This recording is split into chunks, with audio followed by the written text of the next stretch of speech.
ねえねえ、すみれ。今日はどんな話題について話していくと？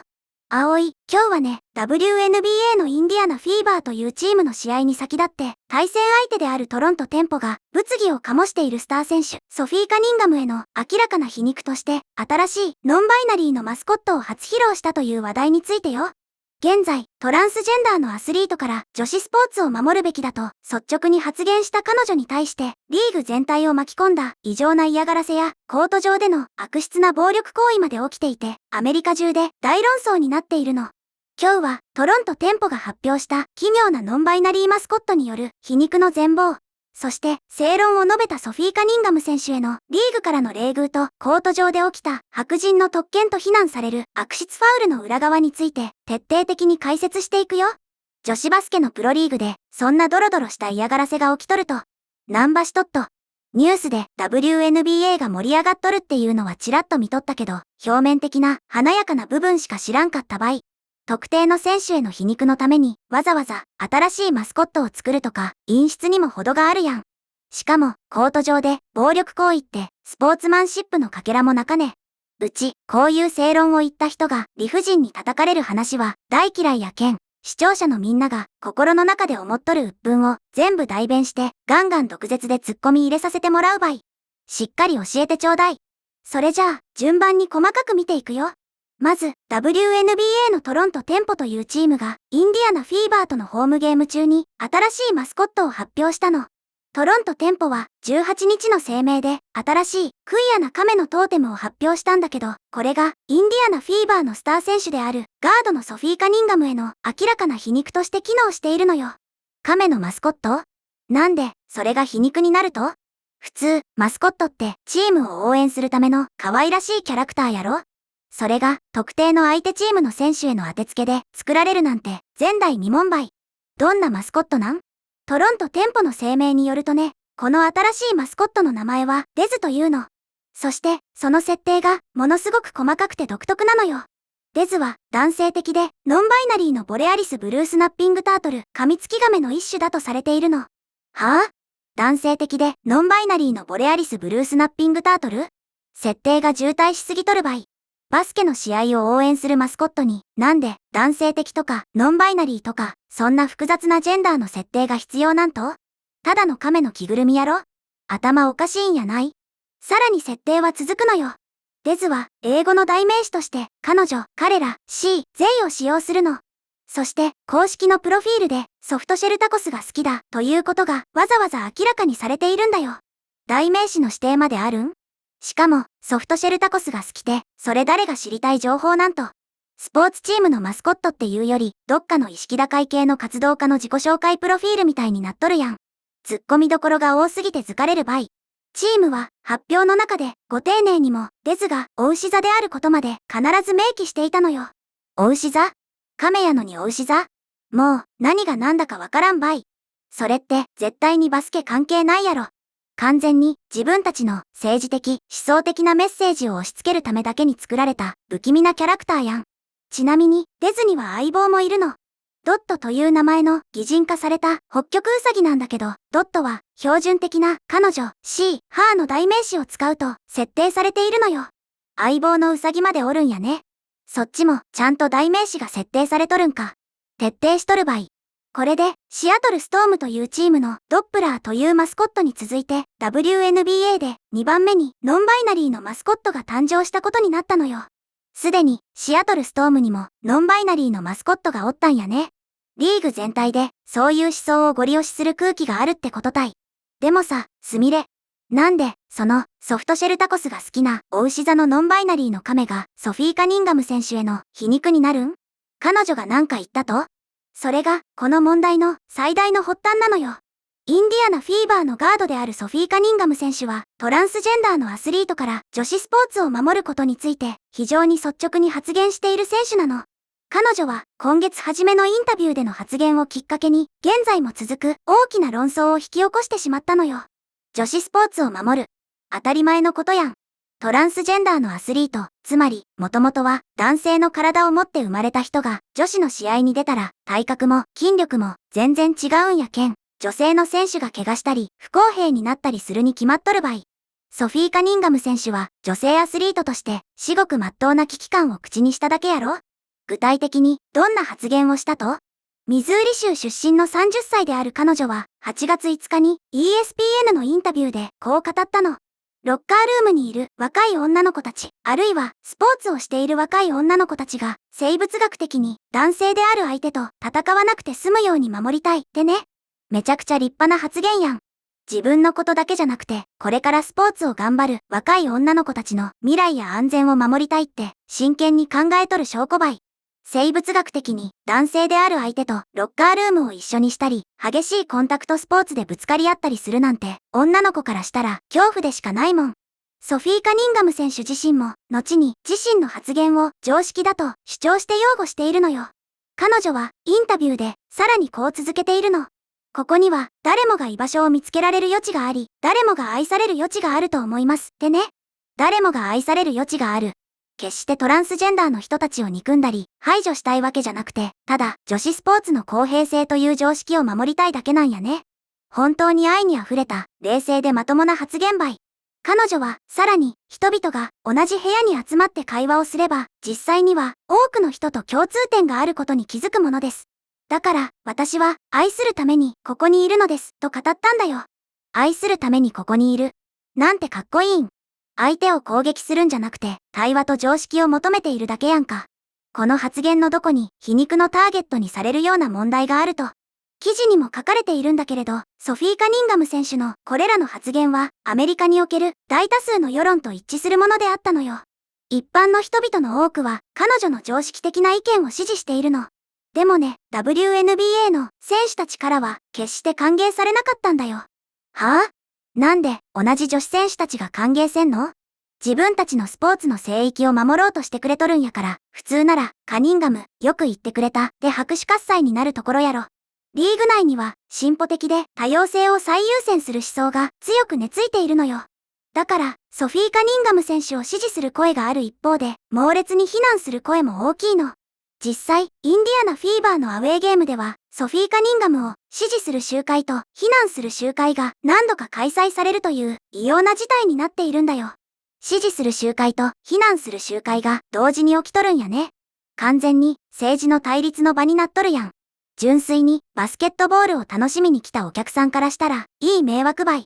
で、リーグ側はどういう態度をとっとると？8月8日に WNBA のリーグの選手組合が公式な声明を発表したの。その中で彼らは私たちは正義、公平、多様性、そして包容性を支持しますと述べたんだよ。出たばい。正義、公平、多様性、包容性。綺麗事を並べた意識高い系のテンプレ文章やね。ソフィー・カニンガム選手の発言に対して直接は触れとらんけど、遠回しに、うちらは多様性を支持するから、あなたの女子スポーツを守るって発言には賛同しませんよって突き放しとるわけやん。選手組合が選手を守らんでどうすると。そうした孤立無縁とも言える逆風の中で、彼女の所属するインディアナフィーバーは、ノンバイナリーの亀のマスコットを初披露したトロントテンポと彼らのホームゲームで対戦することになったの。マスコットによる明らかな嫌がらせの皮肉をコートの脇で見せつけられながら、ソフィー・カニンガム選手は試合に臨んだのよ。敵地で自分をバカにするための亀がうろうろしとる中で試合せなならんかったんやね。精神的なプレッシャー、半端なかったはずばい。で、その試合の結果はどうなったと？ボロ負けしたりせんかったやろね。そこはプロの意地を見せたわ。結果は、インディアナフィーバーがトロントテンポを101対95で撃破して、見事に勝利を収めたんだよ。よっしゃー。ざまあみろばい。自分たちで変な亀作って挑発しておいて、試合で負けるとかダサすぎるやん。ソフィー・カニンガム選手は活躍できたんと？ソフィー・カニンガム選手は大活躍だったよ。彼女は4本中3本のフィールドゴールシュートを成功させて、しかもスリーポイントシュートに至っては3本打って3本すべて決めるという成功率 100% の完璧なパフォーマンスを見せたの。合計で13得点を挙げて、さらに2リバウンドと2アシストを記録してチームの勝利に大きく貢献したんだよ。スリーポイントシュート 100%？ かっこよすぎるばい。外野のくだらん政治的アピールや皮肉を自分の実力と圧倒的なプレーだけで黙らせたんやね。これぞ本物のアスリート対。トロントテンポの連中も亀の甲羅に隠れて泣きべそ買い取る野郎ね。プレーで結果を出してみせたのは本当に見事だったよね。でもね、葵。このソフィー・カニンガム選手に対する嫌がらせは、マスコットによる皮肉だけでは終わらなかったの。この後、彼女は別の試合で思想の対立を理由にしたとしか思えない、信じられないような悪質な暴力行為の標的にされてしまうんだよ。ここで、この騒動の最も恐ろしい核心に触れていくんだけど、でもその前に、ここでみんなにお願いがあるの。もし、この動画が面白いなって思ったら、ぜひ、チャンネル登録とグッドボタン、高評価を押してね。うちからも、チャンネル登録とグッドボタン、高評価、ポチッとよろしく頼むばい。それじゃあ、続きを話していくよ。ソフィー・カニンガム選手は、トロント・テンポとの試合とは別の試合で、シカゴ・スカイというチームと対戦したの。その試合中、彼女は、シカゴ・スカイのガードである、ディジョナイ・キャリントンという選手から、極めて悪質なファウルを受けてしまったんだよ。悪質なファウル？バスケは、接触が多いスポーツやけど、わざとやったってこと？意図的としか思えないほど、危険なプレーだったの。なんと、ディジョナイ・キャリントンは、インディアナ・フィーバーのスター選手である、ソフィー・カニンガムに対して、強烈な、ラリアットを食らわせたんだよ。ラリアット？ちょっと待って。プロレス技やんか。バスケットボールの試合中に、相手の首に腕を叩き込むとか、スポーツマンシップどころか、ただの傷害事件ばい。一歩間違えたら、大怪我する、命に関わるような、危険な反則やん。当然、そのディジョナイ・キャリントンって選手は、厳罰を受けたっちゃろ？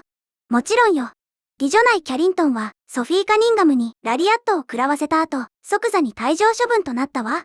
当たり前たい。退場だけで済まされるのがおかしいくらいばい。でも、なんで、そんな狂ったような反則をしたと？やっぱり、ソフィー・カニンガム選手の女子スポーツを守るで発言が気に食わんかったから、暴力で黙らせようとしたってこと？その疑いが極めて強いのよ。なぜなら、退場処分を受けたディジョナイ・キャリントンは、ロッカールームに下がった後、すぐに自身のソーシャルメディア、SNS に投稿を行ったの。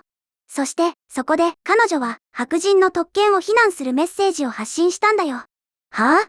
白人の特権？ナンバシトット。自分がバスケの試合中に相手にラリアットかまして退場させられたくせにロッカールームでスマホいじって私は白人の特権の被害者だってアピールしとると。被害者ぶるのも大概にせえよ。ソフィー・カニンガム選手は白人だからね。つまり、ディジョナイ・キャリントンは自分が退場になったことやソフィー・カニンガム選手が世間から一定の支持を集めている状況を彼女が白人だから優遇されていると人種問題にすり替えて非難したというわけなのよ。頭がクラクラしてきた場合、暴力振るった加害者がポリコレや人種差別の言葉を盾にして私が被害者ですって泣き言を言うなんて卑劣すぎて言葉も出んばい。多様性とか包容力とか綺麗な言葉を並べとる連中の本性がこれたい。自分と違う意見を持つ人間にはマスコットで皮肉を言い、コートの上では暴力を振るい、最後は人種差別のレッテルを貼って社会的に抹殺しようとする。こんな恐ろしい言論弾圧と暴力がプロスポーツのリーグでまかり通っとるなんてアメリカはどうなってしもうたんと。本当に異常な事態だよね。純粋なスポーツの場に過度な政治思想が持ち込まれた結果、選手同士がリスペクトを失い、暴力や中傷が正当化されかねない危険な状況に陥っているの。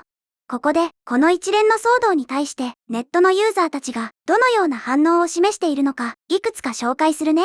みんな、絶対ブチギレとるばい。どんなコメントが書き込まれとると？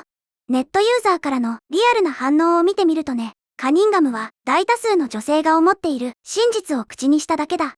彼女を魔女狩りのように叩くリーグは異常だ。ソフトシェルタコスが好きなお牛座のノンバイナリーの亀？ WNBA はバスケのリーグじゃなくて活動家の発表会になったのか？マスコットの皮肉にスリーポイント 100% で勝って黙らせたカニンガムがかっこよすぎる。ラリアットをしておいて白人の特権だと被害者ぶるキャリントンには呆れ果てる。スポーツをやる資格がない。多様性を叫ぶ人間ほど自分と違う意見の人間を徹底的に排除しようとする。これはその最悪の例だというようにカニンガム選手を支持、称賛する声とリーグや対戦相手の異常な思想の押し付けに対する激しい非難が殺到しているんだよ。視聴者はちゃんと本質を見抜いとるばい。多様性を叫ぶ人間ほど違う意見を排除するってまさにその通りたい。ソフィー・カニンガム選手は誰もが愛される余地があるって言って対話を求めとるのに相手側は聞く耳を持たずに皮肉と暴力で返してきとるんやからね。どっちが本当に愛を持ってスポーツに向き合っとるかは一目瞭然ばい。本当にそうだね。スポーツは本来ルールという共通の土台の上で誰もが平等に競い合えるからこそ美しいものなの。ソフィー・カニンガム選手が主張した女子スポーツの公平性という根本的な前提が崩れてしまえば、ロッカールームの安全も試合の意義も失われてしまうわ。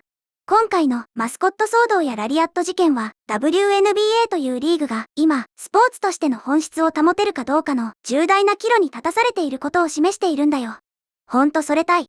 ソフィー・カニンガム選手にはこんなくだらん皮肉や暴力に負けずにこれからも堂々とコートでスリーポイントを決め続けてほしいばい。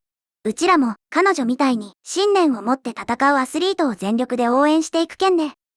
ということで、今日は WNBA で起きたノンバイナリーマスコットによる皮肉とソフィー・カニンガム選手への悪質ファウルの全貌という話題について見てきたけど、みんなはどのように思ったかな？今回の動画の感想は下のコメント欄で教えてね。もし、この動画が役に立ったと思ったら、高評価とベルマーク。チャンネル登録まだの方は、チャンネル登録もよろしくお願いします。では、また次回の動画でお会いしましょう。